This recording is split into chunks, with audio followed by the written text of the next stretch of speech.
आजकल हम जब भी बाहर निकलते हैं और अपने चारों ओर देखते हैं तो हमें सिर्फ भीड़ दिखाई देती है। No social distancing, no precautions.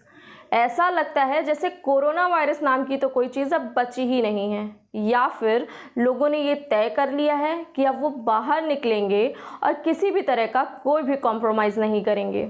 आज के टाइम में पूरी दुनिया में करीब 2 करोड़ से ज़्यादा लोग इससे संक्रमित हैं और करीब 7 लाख से ज़्यादा लोग इससे जान गंवा चुके हैं। इंडिया में भी इसका आंकड़ा करीब 24 लाख के पार हो चुका है और करीब 48,000 लोग अपनी जान गंवा चुके हैं। अब इन सारी चीज़ों के बीच हमें इंतज़ार है तो सिर्फ एक चीज़ का, वो है कोरोना वायरस की वैक्सीन। इस वीडियो को शुरू करने से पहले अगर आप मेरे चैनल को पहली बार देख रहे हैं तो इसे सब्सक्राइब करिए और बेल आइकन दबाइए ताकि आपको मेरे नए वीडियोस की नोटिफिकेशन मिल सके, और इसे लाइक, शेयर और कमेंट करना बिल्कुल मत भूलिए।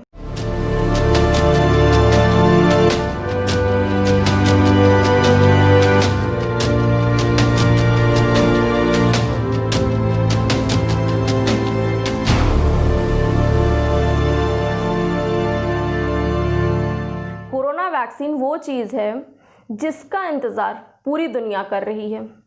सभी लोग ये जानना चाहते हैं कि ये कब आएगी और हम इसे कैसे ले पाएंगे।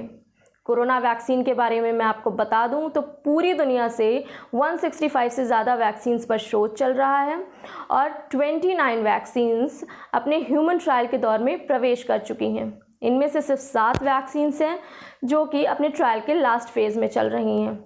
लास्ट फेज़ वो फेज़ होता है जिसमें एक साथ हज़ारों लोगों पर टेस्ट किया जाता है, और अगर ये टेस्ट सही साबित होता है तो ये वैक्सीन बाकी जनता के लिए निकाली जाती है।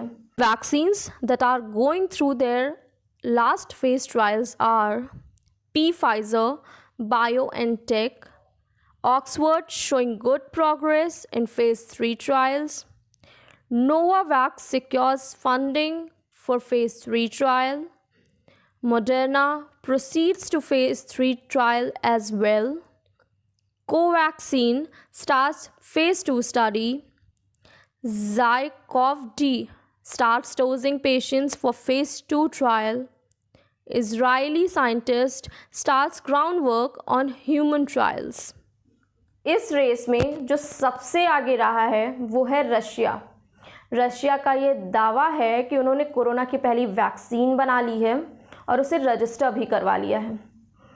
इस वैक्सीन को गमालिया रिसर्च इंस्टीट्यूट और रशिया के डिफेंस मिनिस्ट्री ने मिलकर बनाया है।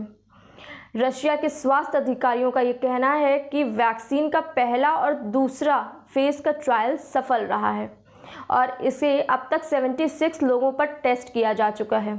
इसके रजिस्टर होने के बाद इसका टेस्ट 1600 लोगों पर किया जाएगा और इस वैक्सीन को सबसे पहले डॉक्टर्स, हेल्थ केयर वर्कर्स और बुज़ुर्गों के लिए उपलब्ध कराया जाएगा।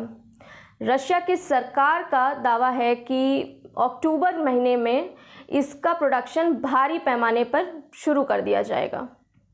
अब आपके मन में ये सवाल होगा कि ये वैक्सीन हमें मिलेगी भी या नहीं मिलेगी, और अगर मिलेगी तो कैसे मिलेगी। तो इसका कोई पुख्ता जवाब नहीं है, क्योंकि जब ये वैक्सीन रशिया के सभी लोगों पर पूरी तरह से कारगर हो जाएगी तभी ये दुनिया के बाकी देशों के लिए उपलब्ध कराई जाएगी। अब ये सवाल आता है कि ये वैक्सीन काम कैसे करती है।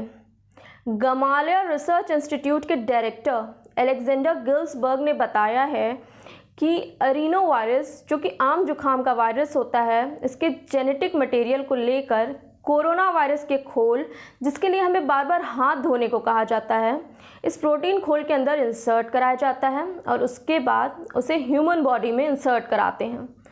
ह्यूमन बॉडी के इम्यून सिस्टम को ये लगता है कि कोरोना वायरस का हमला हुआ है, लेकिन ऐसा नहीं होता है और वो कोरोना वायरस के खिलाफ एंटीबॉडीज़ बनाना शुरू कर देती है।